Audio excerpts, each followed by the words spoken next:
Assalamualaikum ya warahmatullahi wabarakatuh. Kita lanjut. Tadi sebelumnya kita udah ada biaya laba ditahan. Sekarang ada 3 cara untuk menghitung biaya laba ditahan. Yang pertama ya, ini pendekatan kapital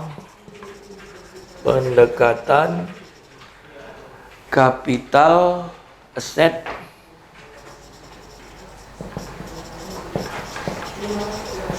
Capital asset. Oh, nih begini.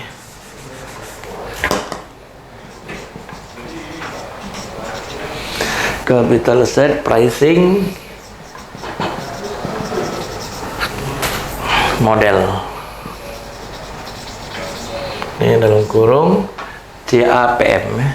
CAPM.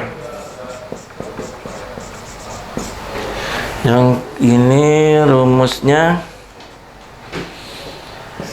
K pakai action, ini S sama dengan KRF tambah KM kurang KRF B1. Kemudian K ini S sama dengan tingkat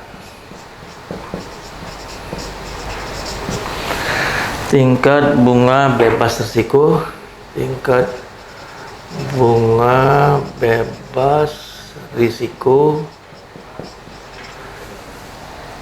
tambah premi risiko.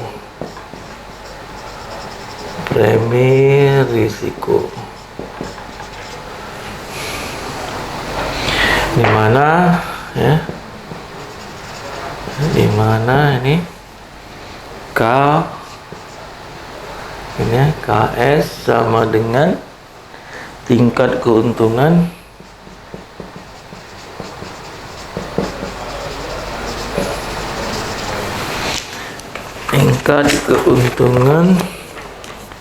yang disyaratkan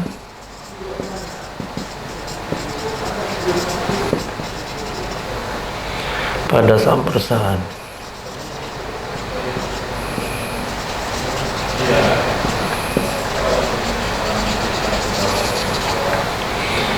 KRF tingkat bunga bebas risiko. Kemudian KM tingkat keuntungan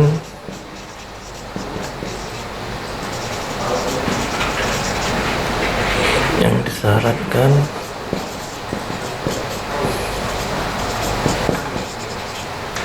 pada portofolio pasar atau indeks pasar. Kemudian B1 beta saham perusahaan.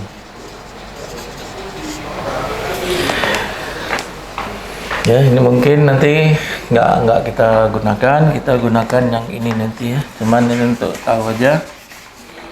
Yang kedua, pendekatan discounted cash flow atau DCF. K ya, K S D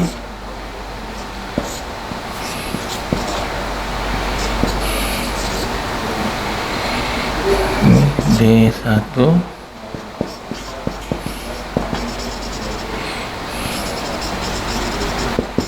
dividen akhir periode P0 harga saham pada awal periode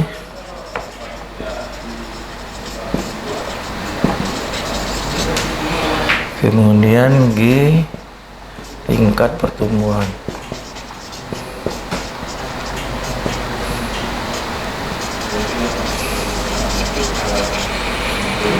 Dividen.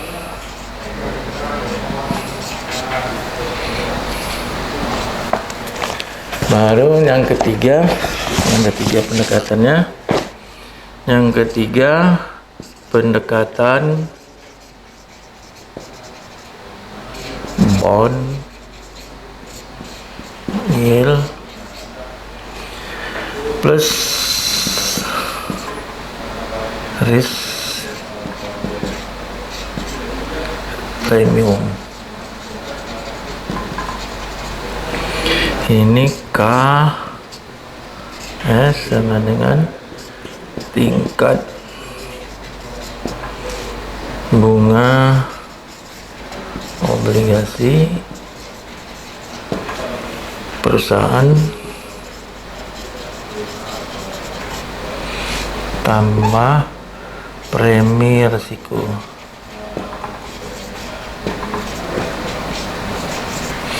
Ini ya, tambah premi risiko ini. Jadi ini dia rumusnya, ada 3 pendekatan ya. Nanti baru kita bahas satu-satu. Udah bisa ya. Kemudian kita lanjut. Kalau udah bisa, nih kita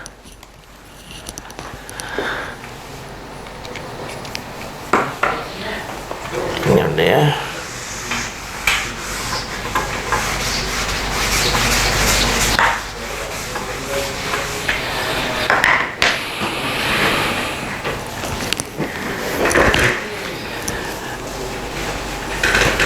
Sekarang kita masuk biaya saham biasa. Ini tadi masih rumusnya aja ya. Sekarang ini biaya saham biasa. Gede.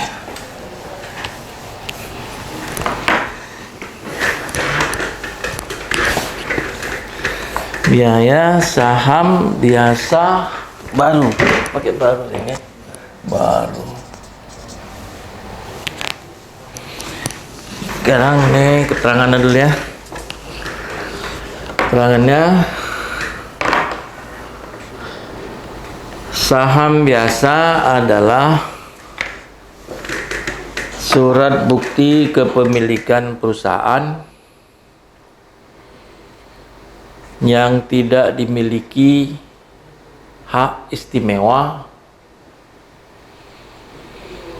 seperti saham preferen. Jadi ya, dividen saham biasa dibayarkan jika perusahaan mendapatkan laba.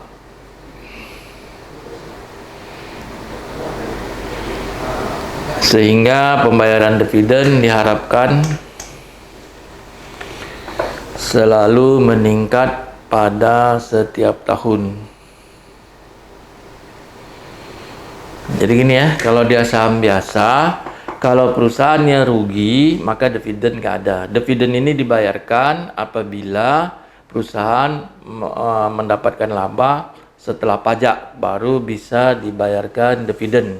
Pembayaran dividen ini penentuan besarnya diputuskan oleh RUP. RUP pemegang saham. Siapa saham yang terbesar, dia yang menentukan macam mana besarnya dividen yang mau dibagi per lembar saham. Itu dia. Kemudian biaya penerbitan saham biasa yang baru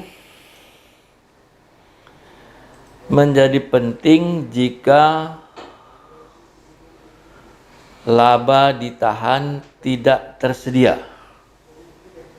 Jadi maksudnya mau menerbitkan saham biasa baru, tetapi laba ditahannya tidak tersedia. Ya, kalau ada mungkin bisa dipotong dari laba ditahan.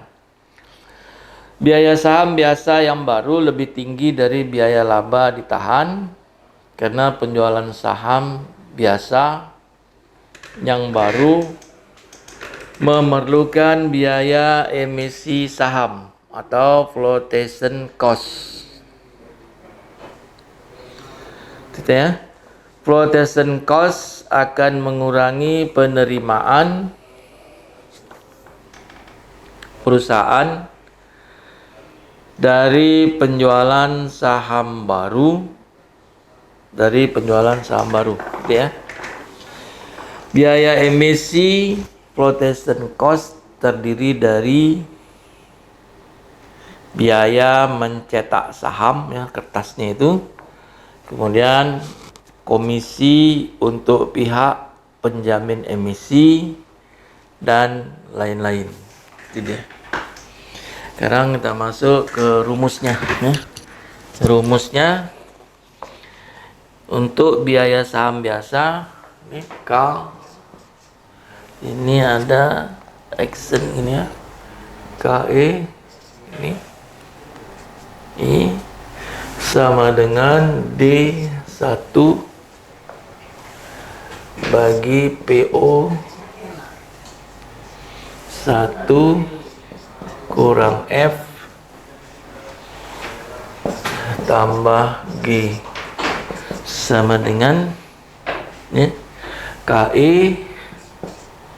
Ini artinya biaya saham biasa baru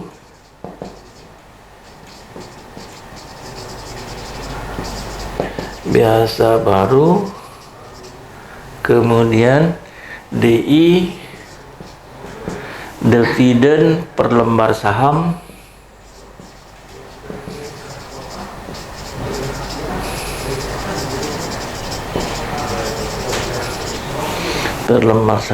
PU sama dengan harga jual saham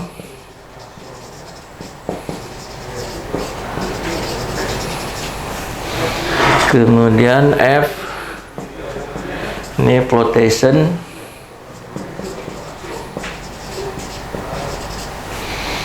cost, kemudian G ini tingkat pertumbuhan dividen.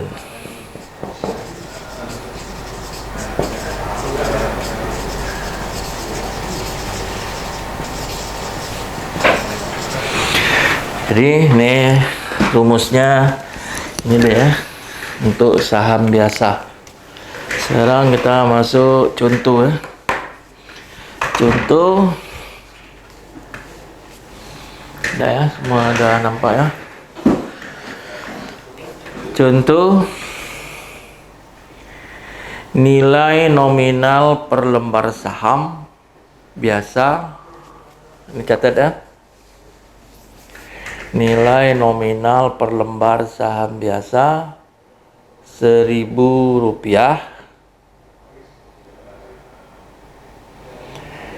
dan dividen diharapkan Rp150 per lembar saham. Rp150 per lembar saham. Harga jual per lembar saham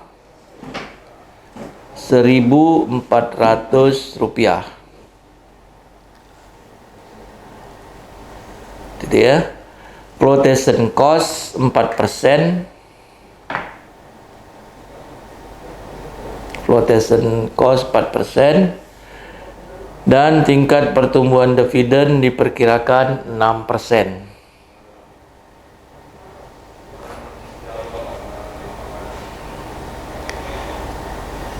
Sudah, hitunglah biaya modal saham biasa baru.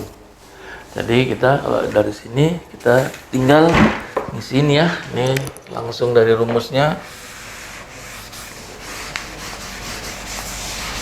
Langsung dari rumus berarti dia KI nya ini sama dengan 150 bagi 1400 ini kurang 1 kurang 0,04 tambah ya 6% sama dengan 17,16%. Jadi maksudnya hasilnya ini kalau kita cari ini di angkanya ya. Kemudian jika menggunakan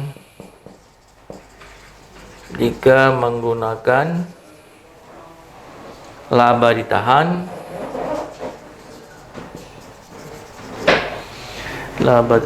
biaya laba ditahan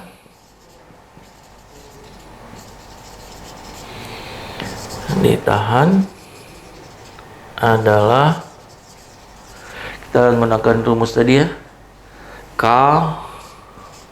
ini S sama dengan 150 bagi 1400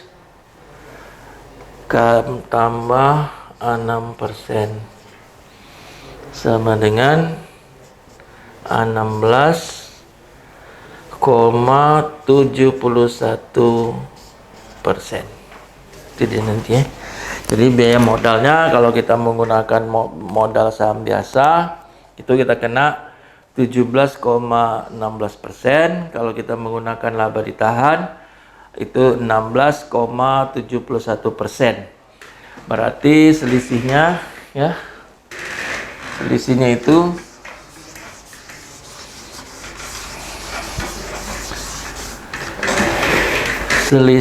berarti 17,16% dikurang dengan 16,71%, selisihnya 0,45%. Ini dia. Jadi ya, kesimpulannya, jika perusahaan menggunakan saham biasa baru untuk membiayai kebutuhan modalnya, maka biaya modalnya lebih tinggi 0,45% dibandingkan dengan dibandingkan dengan biaya daripada laba ditahan. Ya gitu nanti ya. Jadi kalau laba ditahan kan uang kita sendiri, uang kita sebenarnya kan ada di situ, makanya ditahan oleh pemegang saham ya, pemegang saham mayoritasnya ya. Oke, kita lanjut. Sekarang kita masuk biaya modal rata-rata.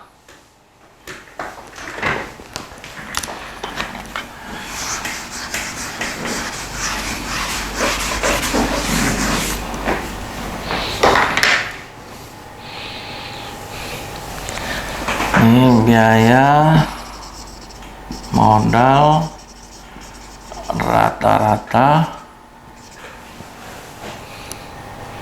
tertimbang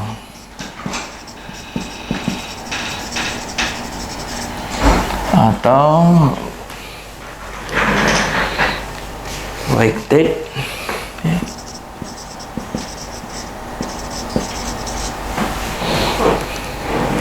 average cost of capital, atau biasanya disingkat dengan WACC ya. Ini disingkat WACC.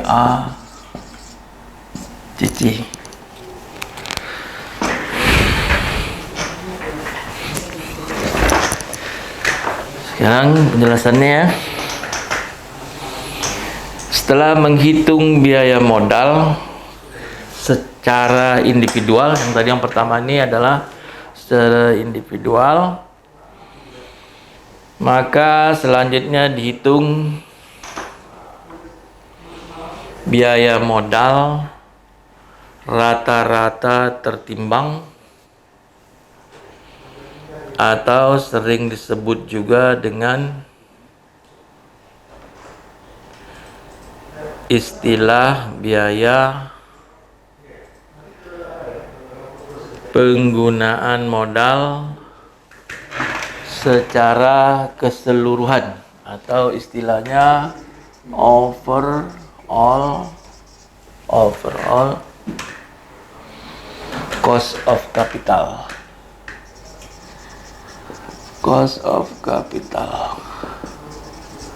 Ini.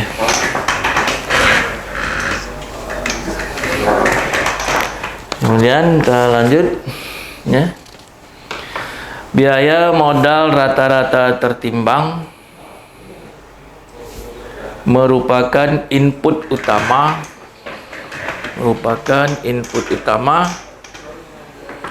dalam proses pengambilan keputusan investasi.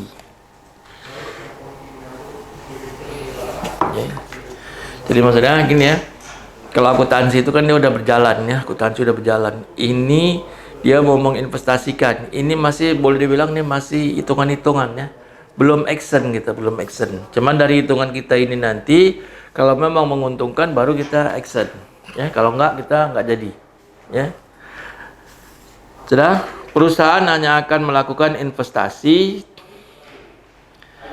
jika tingkat pengembalian, maksudnya pengembalian uangnya itu ya, atau istilahnya rate of return yang diharapkan lebih besar daripada biaya modal rata-rata tertimbang. Gitu ya. Biaya modal rata-rata tertimbang diperoleh dengan menimbang biaya dari setiap jenis modal tertentu sesuai proporsinya pada struktur modal perusahaan.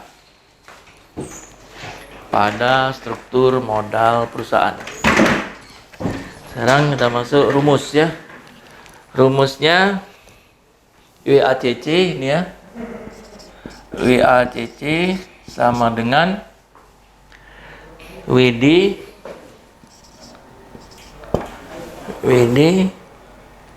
KD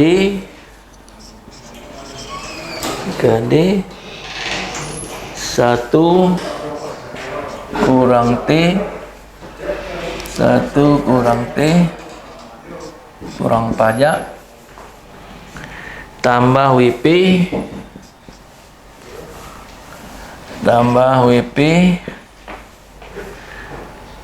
KP tambah WS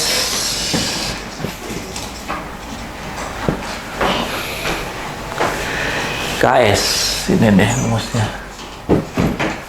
Ini modal rata-rata ini tadi kan udah kita bikin kan, ini mau kita gabung berapa sebenarnya modal rata-rata tadi. Tadi kan kita WD udah dapat, ini semua udah dapat gitu ya. Tinggal kita menggabungkan berapa modal rata-ratanya dari beberapa jenis pinjaman ya. Sekarang kita masuk WACC ya. Ini WACC sini aja.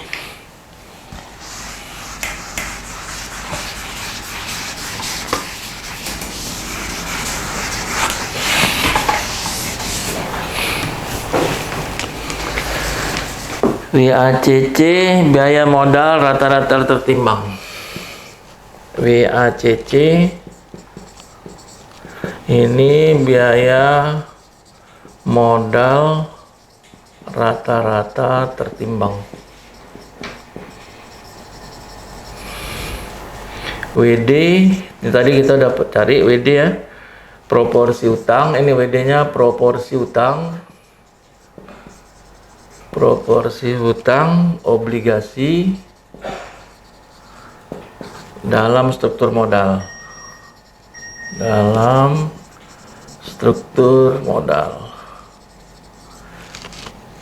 Kemudian WP proporsi saham preferen,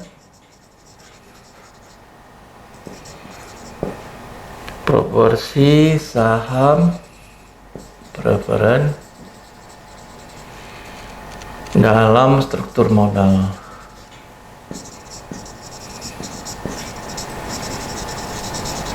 Kemudian WS proporsi saham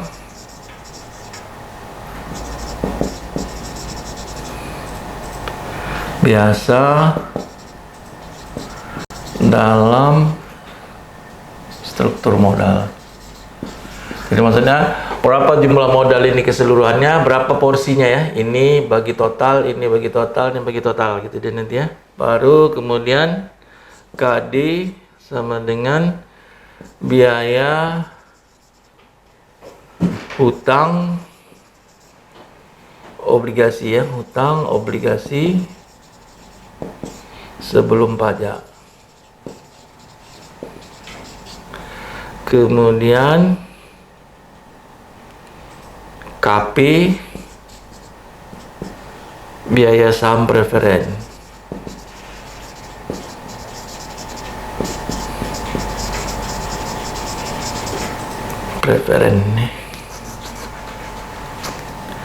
Kemudian KS biaya saham biasa.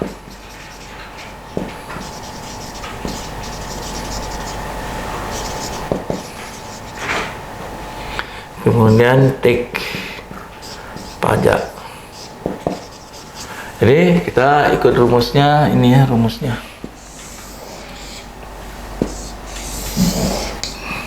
Jadi kalau kita lihat nanti soal-soalnya itu ya, soal yang udah kita kerjakan itu ya, kan tadi di awal kan ada obligasi sebesar 150 juta soal pertama, soal kedua saham preferennya ada 250 juta, kemudian saham biasanya ada sebesar 600 juta ya.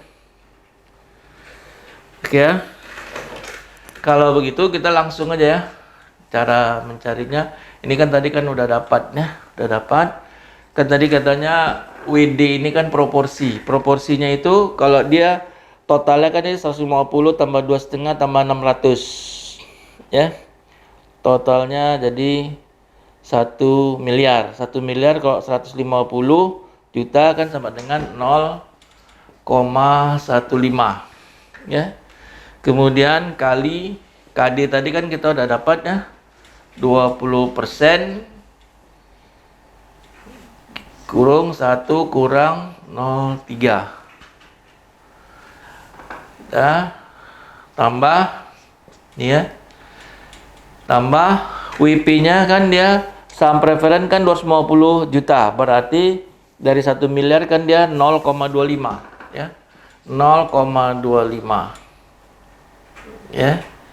Kemudian ini tadi 15,22% tambah ya, saham biasa tadi kan soal kita kan 600 juta berarti 0,6 ya, 0,6 ya, 0,6 kali 17,16%. Berarti nanti kalau mau kita hitung dia jumlahnya ini 16,2% gitu deh. Atau kalau kita mau gunakan tabel bisa ya, kita gunakan tabel. Ini kita hapus dulu. 0,6 2 0,6 ini 17,16%. Jadi kalau kita mau gunakan tabel, kita bisa gunakan tabel gini ya. Ini sumber modal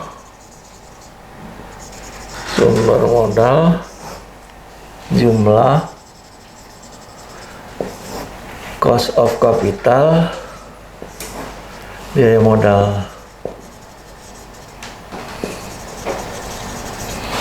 Berarti sumber modalnya obligasi ya, obligasi kan kita tadi ada 150 juta, makanya ini kan jadi 0,5 ya, 150 juta.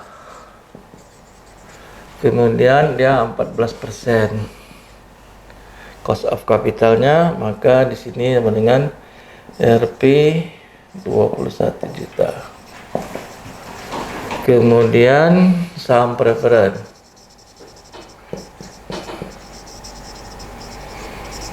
Saham preferen ini 250 juta. Kemudian 15, nih ya, 22%. Ini tadi nggak salah setelah pajak nanti ya. 15,22%. Ini 38,050. Kemudian saham biasa. Saham biasa baru ini ya. Saham biasa baru. Ini 600 juta. Kemudian 17,16%. Maka ini 102, ini Rp 960. Jadi kalau kita hitung tadi ya, kalau kita gabung soal ini tadi, yang 3 soal ini ya, ini dapatnya ini 1 miliar, rata-ratanya kosong ya, nanti rata-ratanya ini 16,2, ininya 162,010. Inilah biaya modalnya. Jadi kalau kita pinjam 101 miliar, biaya modalnya adalah 162 juta. Atau dengan rumus lain, WACC sama dengan 162 nih bagi 1 miliar kali 100% sama dengan 16,2%. Jadi ini sama ini ya. Nah, penutupnya ya, kesimpulannya, rencana tambahan modal tersebut layak untuk dipertimbangkan oleh perusahaan karena tingkat keuntungan rate of return 20% lebih besar dari biaya modal rata-rata ya. Gitu deh nanti ya. Jadi kalau nanti di soalnya tergantungin ya, rate of return-nya berapa kita perkirakan ya. Kalau rate of return-nya di sini umpama 15%, maka investasi ini kita tolak ya, karena biaya bunganya 16,2, sedangkan tingkat pengembaliannya cuma kita dapat 15%. Kalau ini 20%, ini masih menguntungkan ya. Berarti istilahnya dalam bahasanya dia layak untuk dipertimbangkan. Jadi kalau kita mau main investasi sudah boleh, karena hitungan kita dia sudah dapat keuntungan ya sekitar 3,8%. Oke, kita sampai sini dulu, tapi sebelumnya ini ada soal ya. Salin aja soalnya ya. Gini. Soalnya ini ya, singkat aja soalnya. PT Garuda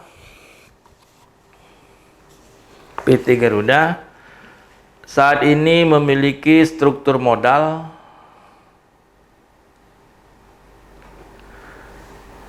yang terdiri atas obligasi sebesar 500 juta rupiah dan saham biasa sebesar 500 juta rupiah. Titik 2. Pertama, 1 kurung samping, obligasi diterbitkan perusahaan tersebut memiliki nilai nominal Rp100.000 per lembar dengan kupon 12% per tahun. Gitu ya. Harga jual obligasi di pasar Rp80.000 per lembar dan akan jatuh tempo 10 tahun. Gitu ya. Tarif pajak 20%. Kemudian 2 kurung samping, tadi 1 kurung sampingnya obligasi, yang kedua kurung samping harga pasar saham biasa. Perusahaan tersebut saat ini Rp95.000 per lembar dan diperkirakan pada tahun mendatang akan membayarkan dividen sebesar Rp750 per lembar.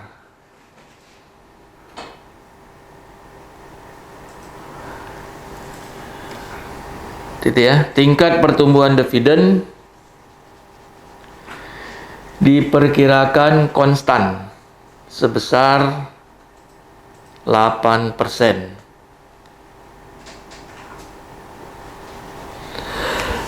Sudah, pertanyaannya, berdasarkan data tersebut di atas, hitunglah titik 2 A. Biaya obligasi sebelum dan setelah pajak. B. Biaya saham biasa. C. Biaya modal rata-rata tertimbang. Oke, sampai sini pertemuan kita yang ke-10 ini udah ya, ke-10. Nanti minggu depan kita lanjut lagi. Assalamualaikum warahmatullahi wabarakatuh.